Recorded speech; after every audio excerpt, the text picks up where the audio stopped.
जय जगन्नाथ आध्यात्मिकता को प्रश्न थिला मुक्त हेबा परे जो सूक्ष्म अहम रही जाए ताहार स्वरूप कौन उत्तर हेउची गोटे हेउची आग्रह आसक्ति और अन्यटी हेउची प्रेम जदि साधना सत्संग प्रभृति रे आग्रह थिबो तेबे सेथिरे यथा साधना आदि रे बाधा सृष्टि हेले क्रोध जात हेबो एवं साधना भजन इत्यादि रे जदि प्रेम थिबो सेथिरे जदि केही बाधा सृष्टि करिवो ताहेले कांद मारिवो यहा हेउची आग्रह ओ प्रेमर परिचायक बद्ध पुरुष ठारे निज मत प्रति आग्रह थाए किंतु मुक्त पुरुष मानक ठारे निज मत प्रति प्रेम थाए जेउ साधना द्वारा से मुक्त हेचंती तेही साधना प्रति जेउ प्रेम थाए वो कृतज्ञता भाव आसे ताही सूक्ष्म अहम बा अहम संस्कार सूक्ष्म अहम कौन विकार सिना सृष्टि करे नहीं किंतु मतभेद सृष्टि करदब जेपरी पोड़ा कागज रे अक्षर देखा जाउथाय सेहीपरि मुक्त पुरुष मानक ठारे अभिमान शून्य अहम देखा जाए एही सूक्ष्म अहम जगु ही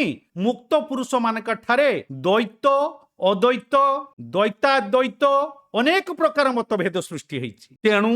जी प्रकृत रे निजे को जानी नैछि बुझी नैछि शरणागति रे रही जाइछि सिया आउ केबे शरणागति रु बाहरी नाही तार केबे आउ अहम आसी पारिबो नाही किंतु शरणागति न नबा पर्यंत अहम तो रहिबो अल्प बहुत अहम रहिबो शरणागति परे केवल भगवान का खुशी निमंते ही तार कार्य हबो दूर दूर पर्यंत निजर सुख जदि आशा रही जीवो ताले शरणागति माइनास हे जीवो से काहारी की दोषी कहिबो नाही कि काहारी प्रति से द्वेष भाव करि पारिबो नाही कारण ताकू केवल परमात्मा ही देखा जिवे लेखा हिच परा गीता रे सम शत्रु च मित्रे च सम सुखे च दुखे च पुणी लेखा हिच परा गीता रे सुहृद मित्रार जिदासीन मध्य से द्वेष बंधुषु साधुषोपि च पापेषु समबुद्धि विशेष्यते बिना शरणागति रे समबुद्धि आसी पारिबो नाही सामना लोक विरोध करुथिबा लोक को भी से देखिबो जिए निज आडू उत्तर जाई कि समाधान करुथिबा लोक को भी से शरणागति रे देखि न बसिए पुणी आज प्रश्न हेउची अच्छा प्रभु जी आचार्य मानक ठारे थिबा मतभेद